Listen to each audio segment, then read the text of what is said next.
Премиерот Димитар Ковачевски во одбраната на својот заменик Фатмир Битики тргна контра правилата на Светската банка и ставовите на членовите на арбитражното тело, каде на предлог на владата за саатница од $500 член стана владиниот подпредседател.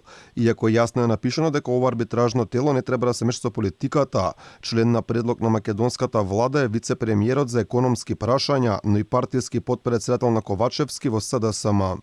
Таму е предложен господинот Битичи како вице-премиер, економист, кој што исто така има искуство како представник, како дел од координативното тело во нашата држава во однос на арбитражните постапки и со оглед на тоа дека беше веќе избран од страна на меѓународното тело да биде дел од него, значи дека нема никаков проблем во однос на неговиот избор. Ковачевски по се изгледа не го прочитал делот од конвенцијата на ова арбитражно тело кој го објави Алфа, каде јасно е напишано дека ова тело мора да биде деполитизирано, со што логично политичар што е Битики не би смел да биде дел од истото.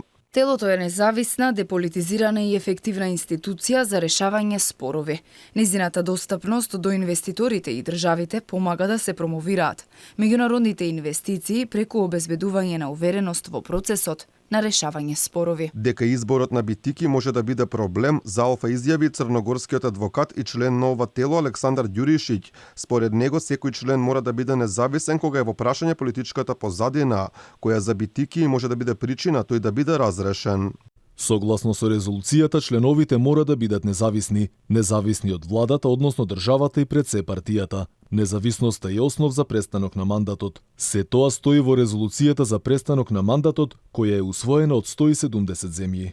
Ѓуришиќ вели дека поради судирот на интереси доколку одреден бизнисмен одлучи да ја тужи македонската влада пред ова арбитражно тело, Битики не би бил во можност да одлучува во овој спор, инаку доколку бидат ангажирани на сметката на Битики, но и колешката од неговиот кабинет Стојне Данилова Николовски и другите членови ќе легнат $500 за час, двојно помалку, односно $250 по час им следуваат и за времето минато во авион кон централата на Светската банка. Ако случајно и во авион имаат некаква активност поврзана со ова тело, наместо 250 ќе добијат по $500 за еден час.